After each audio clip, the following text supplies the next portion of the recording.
পানশালার আড়ালে নারী পাচার, ইডি হানায় উদ্ধার 1,01,00,000 টাকা, বাজেয়াপ্ত দুটি বিলাসবহুল গাড়ি, নথিপত্র ও ডিজিটাল তথ্য প্রমাণ। একটি ল্যান্ড রোভার ও একটি জাগুয়ার গাড়ি বাজেয়াপ্ত হয়, বিবৃতি দিয়ে জানায় ইডি। একযোগে 7 জায়গায় অভিযান চালায় ইডি। সল্টটেকের ব্যবসায়ী জগজিৎ সিংহ সহ 3 ব্যবসায়ীর বাড়িতে হানা, বাড়ি ছাড়াও অফিস, পানশালা সহ একাধিক ঠিকানায় তল্লাশি চলে। ব্যবসায়ী ঘনিষ্ঠ এক ইঞ্জিনিয়ারের নাগেরবাজারের ফ্ল্যাটেও অভিযান চলে। দলে বেশ কিছুদিন ধরেই বিদ্রোহী ছিলেন হুমায়ুন কবির। অবশেষে শনিবার তৃণমূল ছেড়ে নতুন দল গঠনের দিনক্ষণ ঘোষণা করে দিলেন ভরতপুরের তৃণমূল বিধায়ক। পাশাপাশি হুঙ্কার ছাড়লেন নতুন দল গঠনের পর কে কে তোলাবাজি করছে তার সব তথ্য সামনে আনবেন। যদিও এ নিয়ে কোনো প্রতিক্রিয়া দিতে চায়নি তৃণমূল।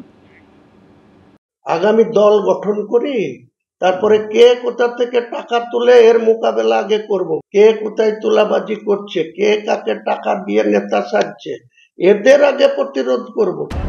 তৃণমূল ছেড়ে নতুন দল গঠনের ঘোষণার পাশাপাশি ফের বিস্ফোরক ভরতপুরের তৃণমূল বিধায়ক হুমায়ুন কবির। এবার হুঁশিয়ারি দিলেন কে কোথায় তোলাবাজি করছে সব খোলসা করে দেবেন।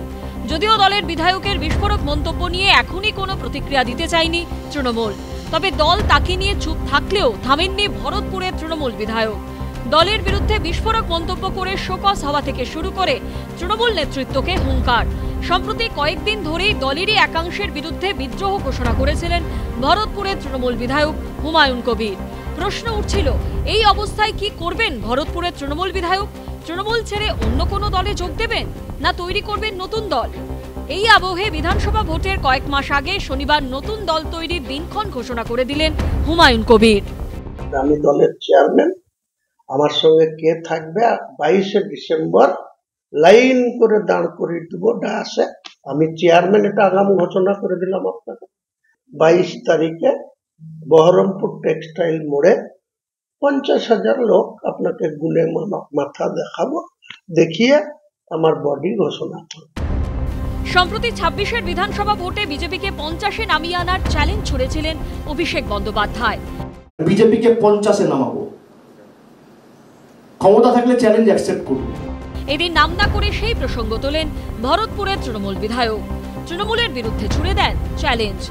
যাদের রিপোর্টের উপরে নির্ভর করে তারা অনেক গর্ব করে বিজেপিকে বলছে 50-এর নিচে নামিয়ে দেবো, নিজেরা 250 পাস করব, সেই সংখ্যা কোথায় নেমে আসবে যাদের দল তারা বুঝবে। আর আমি যে দল করব, কার সঙ্গে নিয়ে করব, আমার দলের রেজাল্ট কি হবে, আমি সেটা মানুষ বলবে। আমি নিজে রেজিনগর থেকে ভোটে লড়ব।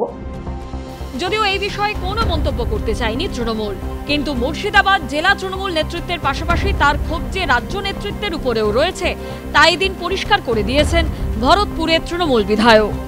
রাজ্য নেতৃত্বের প্রশ্রয়তে তো এরা এত বড় কথা বলছে, তা নাহলে যে অভিষেক বন্দ্যোপাধ্যায়ের ঘরের ভিতরে মিটিং ডাকে, সেই মিটিং এর গল্প অভিষেক বন্দ্যোপাধ্যায় হুইপ দিয়ে বলছে যে ঘরের ভিতরে যা হয়েছে বাইরে যেন এই কথা না যায়। তারপরে সেই মিটিং এর অভ্যন্তরে কি হয়েছে সেই কথা বহরমপুর বাস স্ট্যান্ডে বলবে, আমাকে জাত তুলে কথা বলবে। অতীতে একাধিকবার দলের বিরুদ্ধে মুখ খুলেছেন ভরতপুরের তৃণমূল বিধায়ক। তাকে শোকজ করা হয়েছে, তার জবাবও দিয়েছেন। এই অবস্থায় তার নতুন দল গঠনের ঘোষণা নিয়ে তড়িঘড়ি কোনো মন্তব্য করতে নারাজ কংগ্রেস। কার্যত একই অবস্থান নিয়েছে বিজেপি। উনি অনেক সময় অনেক কমেন্টস করেছেন, আমি জানি না সেটা ইমপ্লিমেন্ট কতটা বাস্তবায়িত হবে। ওনার পেছনে কে ইনভেস্ট করার জন্য এসে দাঁড়িয়েছে, কার ভোট কাটার জন্য ওনাকে সামনে আনা হচ্ছে, না সত্যিকারের উনি আদর্শ নীতির জন্য লড়াই করছেন, আগামী দিনে তা মানুষ দেখতে পাবে। দল কি করবি সেটা ঠিক কর আগে বাবা। দলের নাম কি হবে, দলে কারা কারা থাকবে কেউ জানে না, শুধু চেয়ারম্যান ঠিক হয়ে গেছে আর বাকি চেয়ার খালি আছে। পাগলের প্রলাপ। আগামী 22শে ডিসেম্বর হুমায়ুন কবিরের মঞ্চে কে কে থাকেন সেটাই দেখার। রাজীব চৌধুরী, ঝিলম করঞ্জাই ও সুদীপ্ত আচার্যর রিপোর্ট, এবিপি আনন্দ।